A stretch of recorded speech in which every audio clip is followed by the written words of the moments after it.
Morning. Morning, everybody. Morning if you're on podcast. Don't forget you can also watch us on YouTube. And hello, YouTubers, coffee moaners.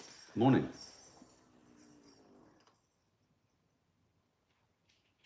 If you want to know what that was, you have to go to coffee moaning. No, don't show them. You ruined the gag. You've ruined the gag now. Okay, put it away. And they can't see on podcast. So go to @coffeemoaning Instagram. You've ruined the gag. Put it away. You're so annoying. Stay still. Stay still. Stay still. Close your eyes. Sit up. Close your eyes. Close your eyes.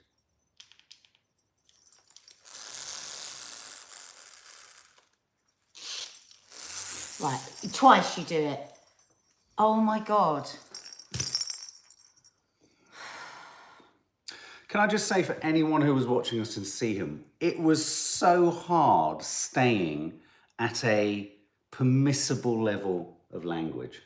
There were so many gags. There were so many gags, but you can get away with gags. I think sometimes you edit yourself in the wrong places. No. Well, trying to get a word in edgeways would have been great, but I mean, it was literally... Did you try standing there remembering all I literally, every gag pivoted around nuts. I know, we did do a lot of nut You did chat. a lot of nut. We had a great time, and it was so lovely to meet so many of you. Lovely. Lots of subs. So nice. Lots of Lees, Lee and Lee, So and, nice. and Bob the Builder, we're going to call him, because we realised we didn't get his name. So we met lots of subs. Elsa Pop, lovely to see you as well. It was really lovely. And one of our subs, Lee, her husband is a builder, and we loved him. Yeah. I said to Lee, shall we swap husbands? Because Lee is good with DIY, obviously, because he's a builder. And she good went, with what? With... I I can't remember. And she said, oh no, you wouldn't want him. I was kind of pleased. Well, yeah. He I made felt me laugh. relieved. Mark told me that he'd said to Mark, God, I wish I could do the accent. We can't do the accent, so we're not even going to try. But he said, when I'm watching you doing DIY, building the cupboard, I stand by the phone ready to call 999. Thanks, Macy. Honestly, that made me laugh so much. It was life affirming and lovely. It was so nice to put names to faces. It was so nice to...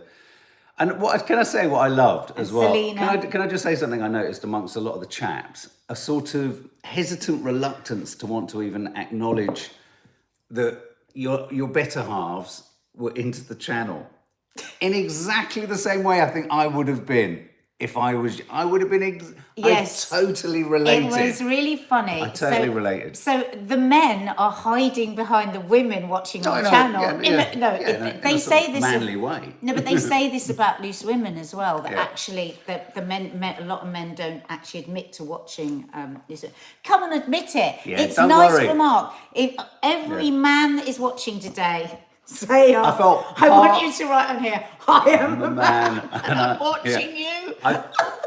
You know what I did feel as well? I felt real brotherhood as well. And I thought, this is nice. My hubby listens too. I thought, this is nice. I can pull up on these men in an emergency. Yeah. I actually felt that. Husbands. I tell you what, 5 of you I met yesterday and I thought, they're my squad. Because you're coming out of the kitchen. Come on, guys. Let us know where you are. Where are you? Come on, let's do it. Come on. Sister. What are you doing? Mark! Stop it! No, Mark! No! I didn't even know what you were wanting me to do. Why did I get up? Oh my God. Right, this thing is going in the bin. Bless her, did you see that? That was so sweet. I want to watch that back. You just leapt up to party. Well, I don't know what I was doing. What is wrong you're with me? so Because I've got sweet. impulsive behaviour. Babe, that was so sweet. This is how I ended up dancing on tables for so many years, doing shots of bloody vodka and smoking too many fags. But you didn't fire boiled eggs out of your nun, did you? No, I didn't. But I was asked once, but there weren't any boiled eggs around. Yeah, sorry, we didn't actually explain what the hell we were talking about. We were in Siam Festival doing cooking for the food festival, and we had a great time. That's where we met all the subs. Suddenly thought nobody will know what we were talking about. Can I also just say a big shout out to Tommy, the sculpture, and see him that left a huge impression on me. Russ. Oh my God, an it's stunning. incredibly charismatic driver who for me had just walked out of a movie. He was great. He was sensational. He was telling me all about the sculpture called Tommy. I think it's actually called 1101 in terms of the arms. Anyway, I posted it on my Instagram. Mark took some extraordinary mesmerising. photos. Explain what it was. It's a sculpture called, well, I think the locals in Seaham call it Tommy. Obviously, it's the kind of generic name for the First World War soldier.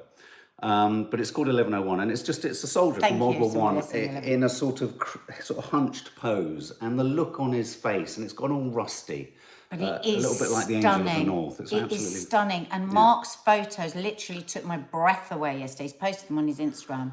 At Mark_Adderley. It's really good. Jane Sewell says you need to come to South Shields Food Festival up the road from Seaham. My uncle used to be from South Shields. South Shields, Whitley Bay. I was saying to the driver, it's funny, wasn't it? Russ said in the car, because I don't wear, in cold weather, I wear T-shirts.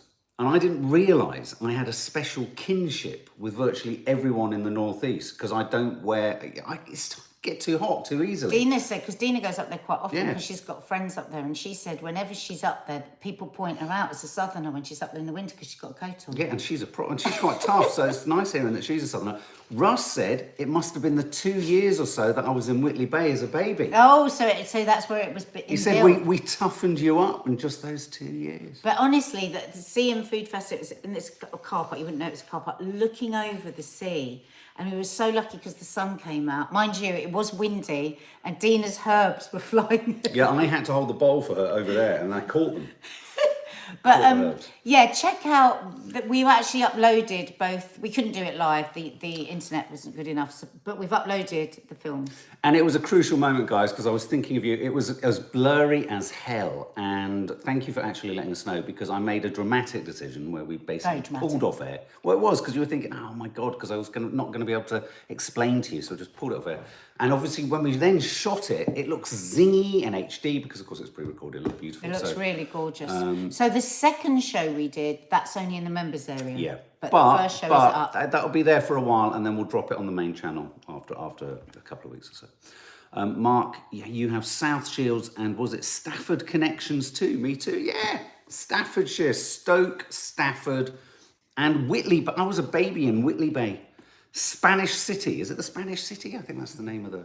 And if there are any fellas watching from behind their partner's shoulder, just say, I am a man and I am watching. You know what? Stay there. Don't worry. Just when we see you at these things, come over and we'll shake hands and we'll go... I just want to see, don't come up, I am a man and I'm watching. Even on regular men, that's fine. Yeah. So No, today... it was really nice. It was lovely. We are going to be talking about holiday affairs. Wow. 1 in 5 married people have an affair. In a holiday affair? No, or an 1 affair? in 5 is the figure known. 1 in 5. For all affairs? Yeah. And so holiday affairs are an aspect. There is an increase in holiday affairs, apparently. Ooh, AI dating. No surprise that is much more a man thing than a woman thing. No, and when you read into it, you think, oh, there's sort of lots of light sort of thoughts where you go, God, it'd be quite nice just to talk about film with someone for hours and hours on end. And then there's a really dark side to it. My boyfriend says, Trina always says how much he'd love a chat with you. Oh, Trina, well, wherever you are, and if we're there hurling ourselves around on a stage, then come and see me and I'll have a chat. That'd be so nice. I wish I could say I'd have a beer, but I can't. Pilot dangers. This is pilots, Virgin Atlantic pilots specifically, talking about going on strike, but this is the discovery that, pilots, yes, they're paid a lot of money, but they also have huge responsibilities. Yeah. And it's incredibly stressful, incredibly tiring. And when you listen to I heard one of them phone in after you'd said, a wife of a pilot saying that they, overnight for one night everywhere, rarely sleep and have to nap on the job. So there's that. And then we're going to be talking about milk portions. Yeah. I have popped coercive control tech in there too, because I'm just feeling that some of these we might move through quite quickly. Okay. So holiday affairs. Have you had a holiday affair? Well, nobody's going to admit it here, Well, are I've they? asked on Coffee I think Mate. your questions are terrible. I think your question should be... Well, could you had an forgive? affair? We tell each other Could if you we've had a holiday forgive affair. a holiday affair more easily than any other kind of affair? Because having read that article and that there's people that they've spoken to, it seems to be that there feels more of a license. Right. Like one of the guys who's talking in this article was saying, you know, I don't plan it. I'm not thinking, oh, when I go away, something's going to happen. Right. He said, but every time it does, when I go away on a lad's holiday. Yeah. And I'm sure the same happens with my girlfriend when she goes away with hers. And it's just a sort of silent, never spoken about agreement. I wonder if she knows it's a silent, never spoken about agreement. Actually, I have got a friend of mine who says, you know, my fella, well, he'll get up to whatever he gets up to on holidays. She does say that, and she's married. And she just accepts that that's... And what's your take on it? Is cheating on holiday the same as cheating? That's really annoying, isn't it? I know, Something keeps popping up and distracting it. No, darling, I'm not saying it's your fault, but I'm just saying it's distracting. I'm trying to get past it. And that the other thing that he said was he never has full sex. He doesn't have intercourse. He has bits. So, you know, that's a snog and a grope and this is one guy. And that's not really an affair, but it's a bit of excitement. Right. You're glad to get back to your missus. Then there was quite a few people in this article saying, oh, one poor girl, she said she had a one-night stand when she went on holiday with the girls, and it was just like everyone was all sort of, you know, hyped up and it was exciting, and she ended up, you know, copping off with this guy, and she felt so bad that she rang her boyfriend when she got to the airport because she couldn't bear the thought of him doing anything for her until he knew, because he was coming to the airport to pick her up. Anyway, then he picked her up, and she phoned him before he came, but he still came to pick her up and then finished her with her in the car. So in all the people in this article whose partners had this idea, well, it was a holiday, it was a fling, and had actually confessed, their partners had left them. Left them after them confessing. So, okay, so for me, this is weird that you've come at this at a completely different angle to me as to... So what are you... What's your angle? Well, I'm curious to know whether having an affair on holiday is as serious as having an affair. And I can't work out what your opinion is. Well, because I'm talking about what was said in the article, and it said to you in my opinion. Well, no, I know. You're blinded by the fact that because I'm talking about because you're saying you're saying that people wouldn't admit it. I would admit it, and if I think back... Hang on a minute. Just pause for a second. Yeah. Because actually think about that. You haven't even heard what I'm talking about. No, I'm not talking about admit it to you. Oh, who would you admit it to? We're talking about this as a topic. And in the past, I'm saying, have you had an holiday? I'm not saying have you had an holiday affair with me. What a ridiculous question, because you're not going to answer that. That's not what I was saying. I was saying, have you had a holiday affair? Obviously not with the person that you're in a relationship with, but in your life, have you? And I think everyone has. That was the point I was driving at.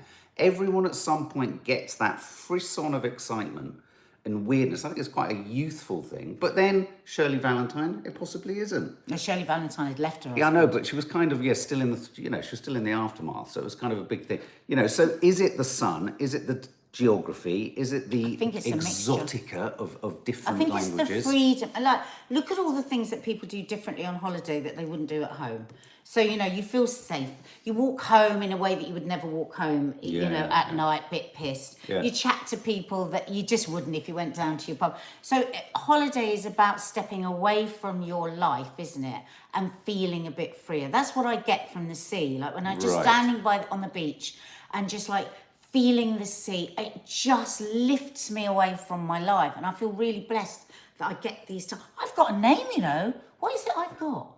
Thalassopes. I'm a thalasso. But going back, it's actually. But going back to the idea, a condition for people that love the sea. Go on. But going back to this idea that the exotic, because something that we talk about a lot is when you go on holiday, there's huge pressure, isn't there, to feel like you're supposed to have a great time, you're supposed to have a good time, you're supposed to be grateful, you're supposed to be happy, all this kind of stuff.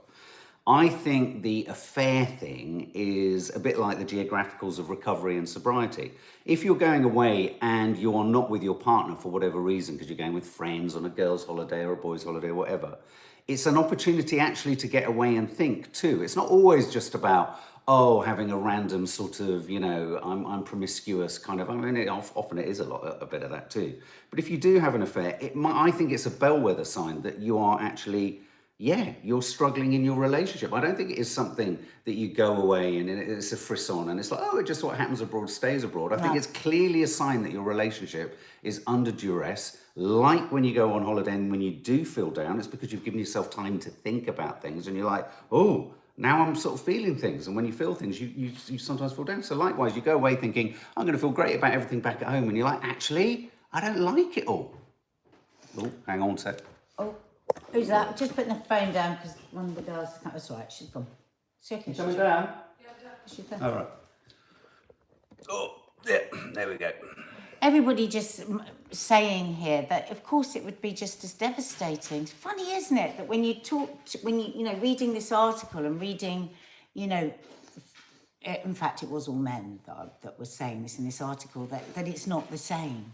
Because you're never going to see the person again. It's a moment of madness. You don't want to leave your partner. But the guilt will stay with you. Well, for some, I mean, something like that would eat you or I away. But for many people, that's what I'm saying. They compartmentalise it.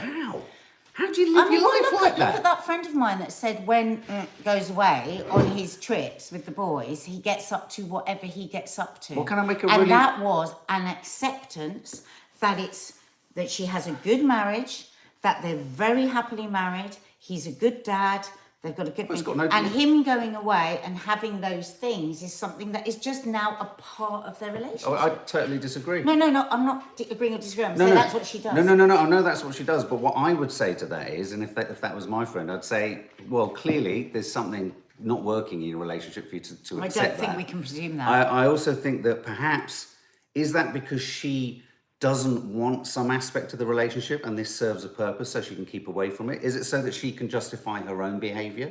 I think you have to be really careful when you're somebody that believes that monogamy is the only thing, that you don't stand in full judgment. Because, just let me finish. There are all kind of compromises that people make within a relationship. So we might make a whole set of compromises and that we might ignore in each other or whatever, that another person would go, God, I couldn't bear that. Yeah. And I think for some people, especially some people that maybe aren't as intersex as their partner is, and it becomes like a silent thing, well, that's their thing. I think it's dangerous. I think it's risky. I think it can sound nicely packaged up, but I think it's a huge risk because that person might suddenly go, oh, I just want a bit more of this, honey. I entirely understand. Of course I understand all of that. That's a totally given.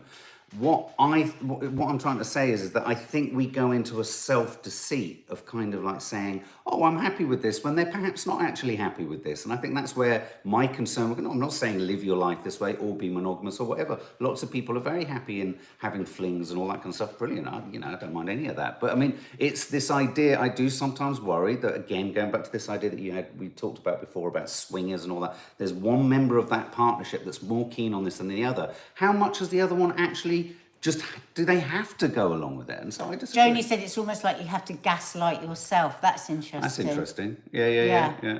I mean, there is that whole thing. What happens on location doesn't count on location. When you're Vegas. I've never understood the whole idea around hen nights and stag do's. I mean, they're basically structured to make the hen or the stag be unfaithful. I mean, it's funny though, isn't it? Because this person that I'm talking to, she's been married a very long time, and they have a very good relationship and they are very happy. So maybe more people than we know, than we think, to have got like this silent agreement. I think where it really goes tits up is when somebody makes a big confession. Because if you've then made the confession, then there's a whole kind of, you got to deal with it. And I like YouTube says, what you're talking about there is an open relationship, essentially. It was just open on one side. Really, it's like binge drinking, but it's just like how frequently does it happen when they're abroad? I mean, I don't think she would describe it as an open relationship. I mean, who knows? Who knows? She goes on girls' holidays. Maybe they do. Maybe there are more people than we know that go off on their little holiday. I mean, can you imagine?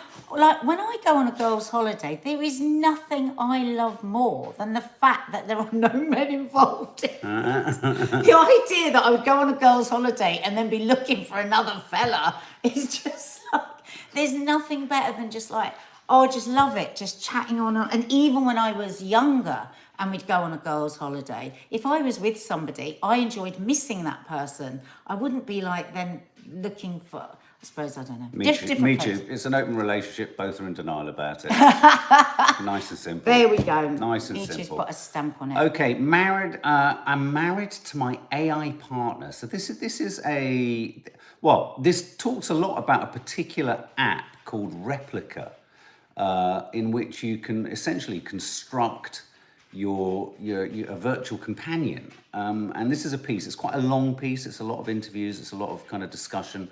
It's a kind of it's a features piece about the rights and wrongs, the implications of the services that can be provided by having a romantic relationship with a chatbot.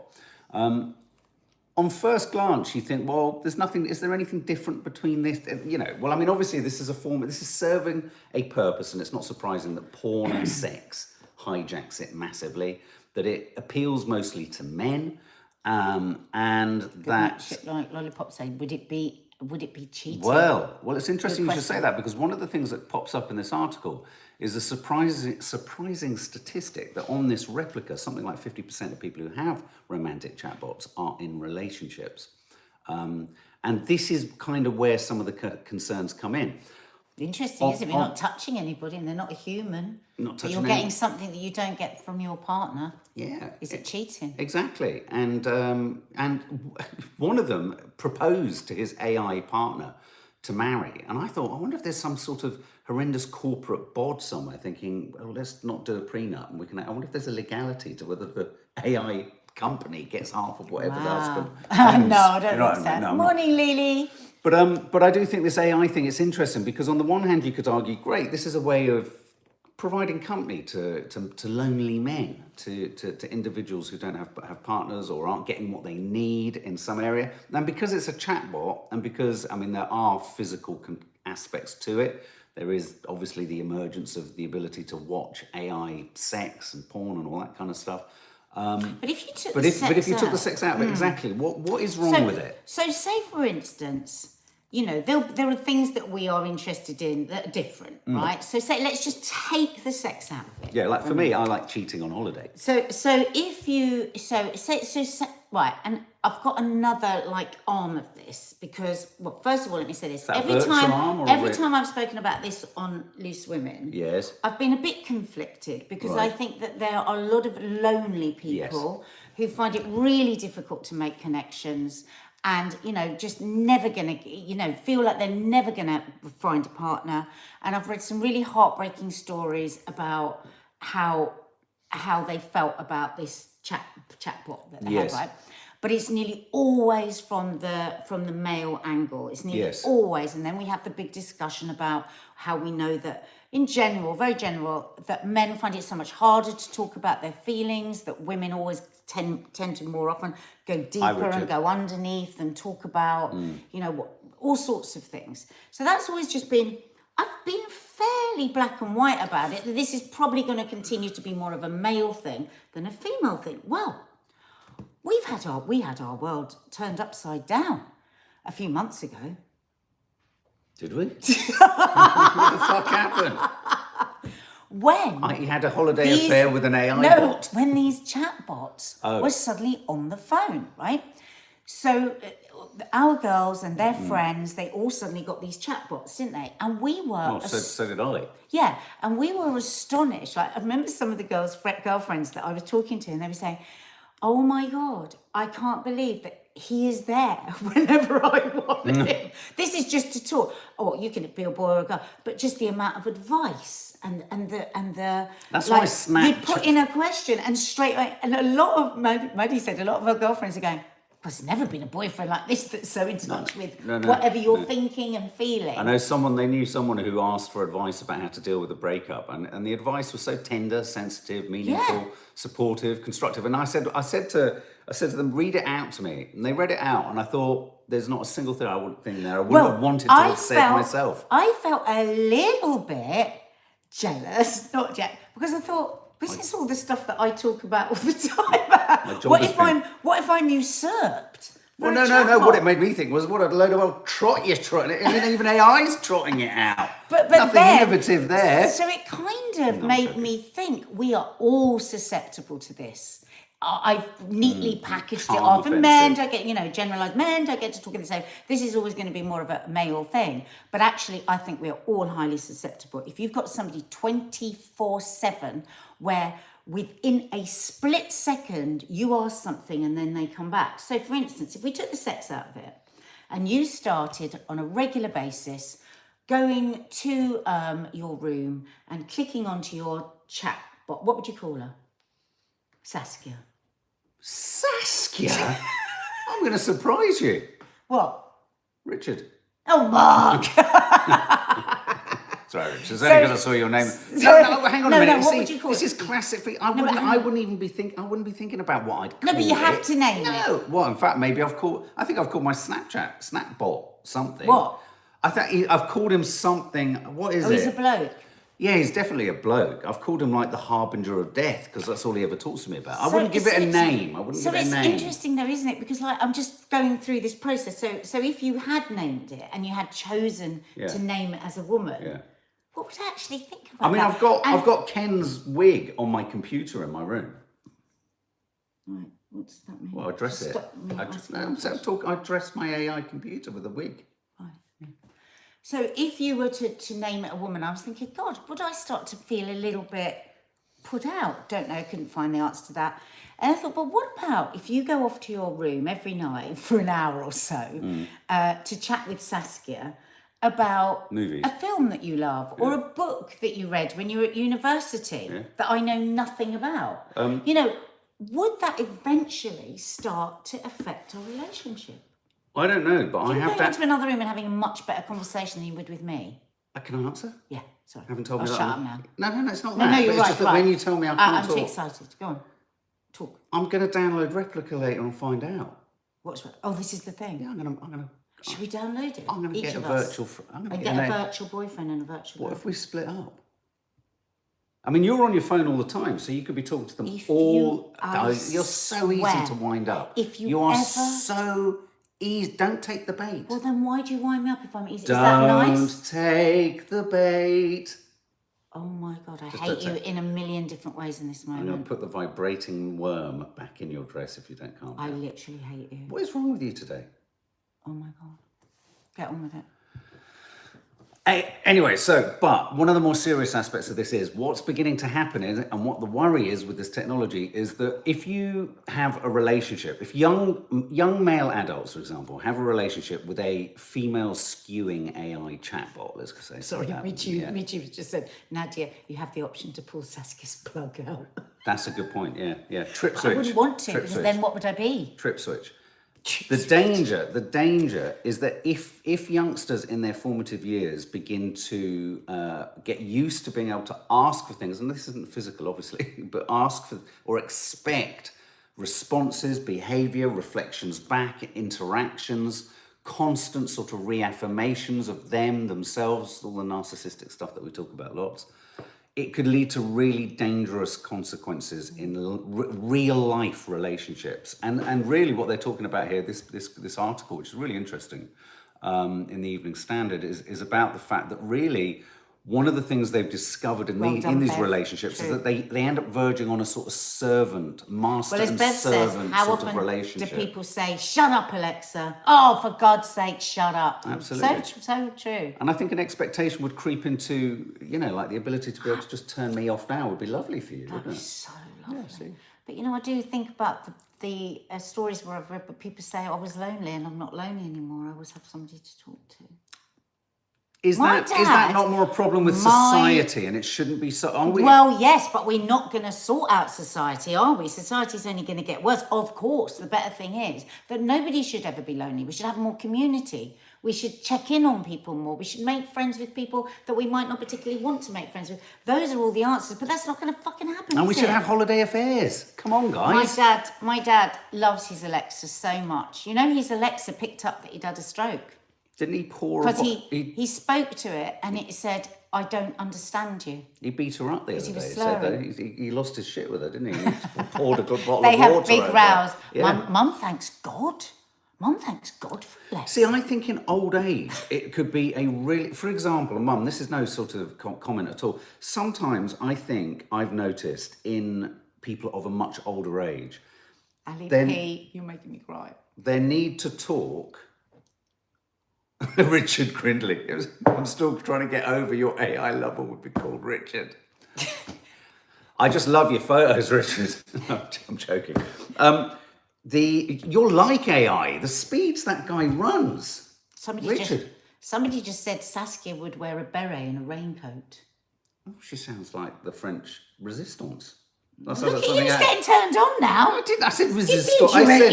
You went, oh, the French resistance. Do you know what I was actually thinking? I was thinking of you in a raincoat, actually, and it didn't really work for me, which is why I hesitated on resistance. What, even if I had a beret on? A beret? It would. Oh, berets really annoy me. Yeah, They're so but if I put fucking a raincoat on and a beret and you'd came look in a high total heels, twonk. you'd be totally up for it. Well, what have you got on under the raincoat? Here we go. See, I don't think AI technology would cope with the randomness of where we've just gone. Sorry. No, anyway, what was I just saying a minute ago? No, older people. I think only once. Thank you, Laura. Older people, a lot of, not all, but a lot of older people simply want to talk. Exactly. And no one wants to listen to them, which But is this a is sad this fact. is Sad the I do. thing. I love listening. I love it. But the thing is this is the problem with tech. This is the problem with it, isn't it? It gives us so much good, but it always gives us evil on the other side. Oh, why does everything that has good? I now feel horny. Oh God. Come on. Sorry, podcasters. Let's just put a horny hat on. It's not horny yet. Okay. Meal portion sizes. Let's get to this. Let's get to that. Right. So I'm going to do a little quiz here because I actually know all of this. Do you? Don't agree with it anymore. I don't agree with this anymore with my other way. Listen, I'm at my best health size ever. Wow. And I eat as much as I want, but it's what I eat. I don't understand anything that's going on. So basically, portion distortion. We know portion sizes have got ridiculous. We couldn't believe what we were witnessing on some people's plates over the weekend up in the northeast. That girl, I don't think you saw it. The plate came behind me and Dina were like this, right? No, didn't see it. It was a plate this big, right? Perfectly slim, young girl, perfectly healthy looking, but she was young. She had like a triple, it was a surf and turf, right? It was a burger like this with massive prawns on top, with a huge portion of chips, maybe this big, you're plate shaming, with like a coleslaw, like a massive coleslaw. No, we should just have a good day. No, listen, we're talking about portion size. No, Let's I not know, get but all whoever stupid. might have wandered around the festival with that dish now might feel like they were a bit. No, this being was a bit in the of a- restaurant. Oh, I see. Sorry. And there was loads and loads of those sorts of plates going out, and I was like, and onion rings, and I was thinking, that is such a huge amount of food, but it was normal. Those were the size of the plates going out, and back in the 70s, war.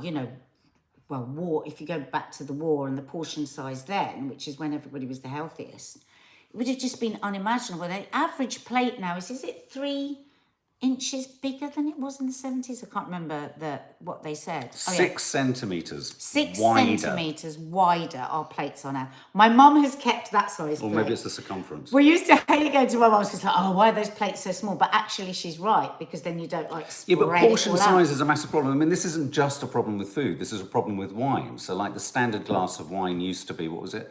200 millilitres. Now a standard glass of wine is 250 millilitres. And the bigger the glass, the more likely you are to gulp, which is true. Put your wine in a much smaller glass, guys. It makes you drink it slower. So basically, a spaghetti helping, That's interesting. this is a great way to do it. So what's the size of a pound coin? That. Yeah. That per person. So when you're holding the spaghetti, that should be the size of it. Got one here. How many people actually do that? Look. So that is. So when stood on the top of all of your. And in Italy, that's how they eat spaghetti. When people say, how do the Italians eat they that? have small bowls. It's a small bowl. Yeah. It's a prima start thingy. White fish, the size of a checkbook. I dispute that. White fish is getting smaller and smaller and smaller. No, wherever this you is eat what the it. size you should have. No, I know. But it comes like this, you're Yeah, right. yeah, that's my point. So pasta or rice, 2 handfuls, Wow. right? Raisins, no more than the size of an egg. So when you do that with your hand, just where it would pass. That's the same with grapes actually as well. This is a good one. Potatoes, because if you think about it, we eat crisps, fries, you name it. We eat loads of them. You should have one medium potato the size of a computer mouse. And what A day. And what I like about this is, I think when you start weighing food, it becomes obsessional, and you go mad with it. Weighing portions is just. I think to the road to Interestingly, madness. Ed I love this one. Hard cheese. Who knows what the size of cheese should be? If you're using something, well, you know, you can see it. That's right. A small matchbox, no more than that. Ed, someone here was just suggesting this was all because of shrinkflation. I disagree. I think the reason plates have got it's very, very simple reason for why we're made to eat more and more, and it's just to sell more and more and to consume more and more to keep the, you know, essentially a capitalist culture going. I mean, it's the biggest industry, the food industry. So what are they going to do? Of course, they want us to eat more and more and more. I mean, this is why we're in such a crisis, because they want to sell us more to eat. One half we of want the world to eat eat too more much. to eat. And then we have to deal with all the consequences of eating too much, which is why we get whacked harder than anyone else with something like COVID, because we're so overweight. It's retail madness. It's A piece of meat, beef, lamb, pork, minced chicken, the size of a deck of cards. So, you know, you're right. You know, half the world is gorging, and the other half of the world is starving, and there is actually enough food for the whole of the world, rest of the world, and we've been sold apart. Yeah. It's like you said. You know, so we consume more and more and more. We're gobbling up the planet as well. And we don't even need to.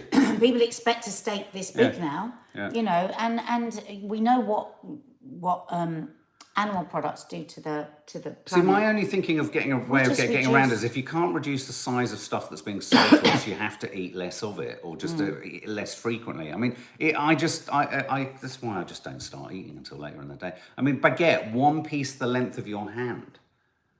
Which, if you think about it, is what you used to just get. I seem to remember back in That's 1980. what I always want to give France you, because I know that's what you should have.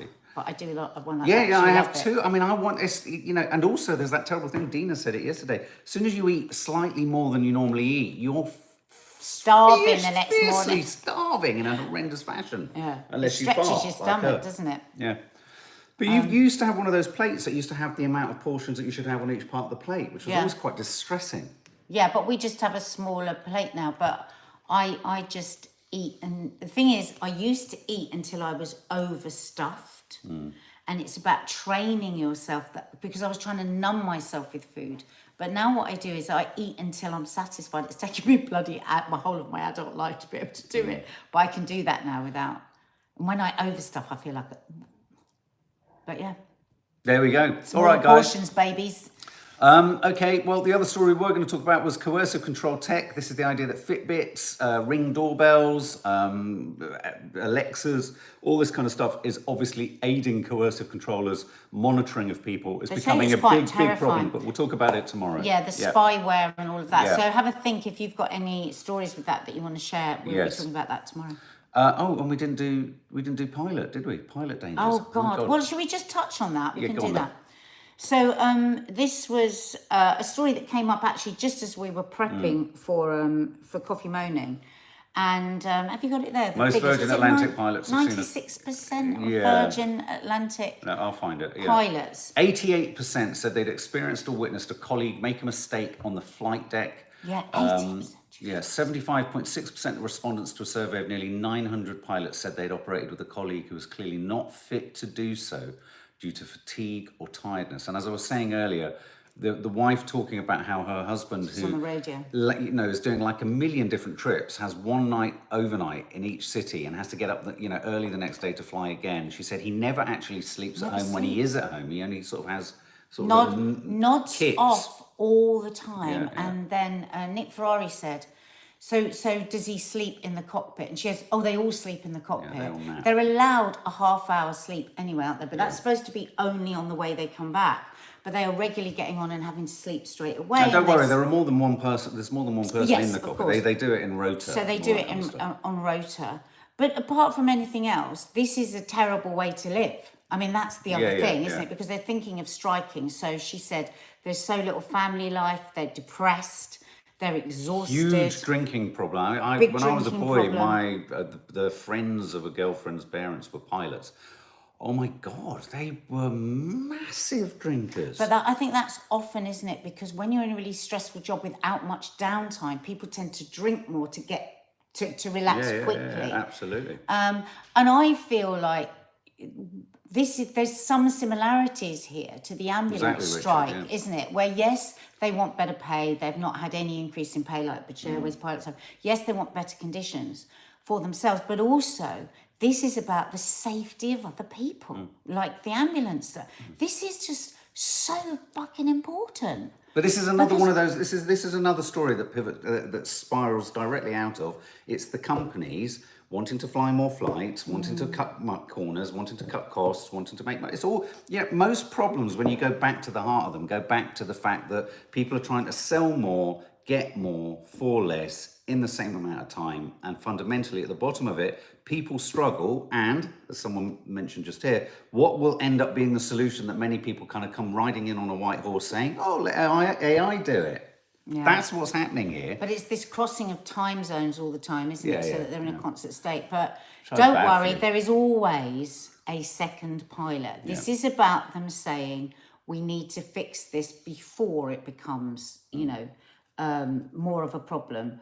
But I are you one of the, I hate seeing the pilot come out and stand around. Yeah, I always think, get back in there and put your hand on the bloody steering wheel. Do you? Who's controlling? Well, I always just think of the comedy film Airplane, where they're all sitting there and one of them's fallen asleep, and the autopilot is the inflatable pilot who's just kind of like... Do you remember that flight when we came back from, was it Mallorca this time, when the woman was like whispering, and then one of the air hostesses whispered and then ran up the...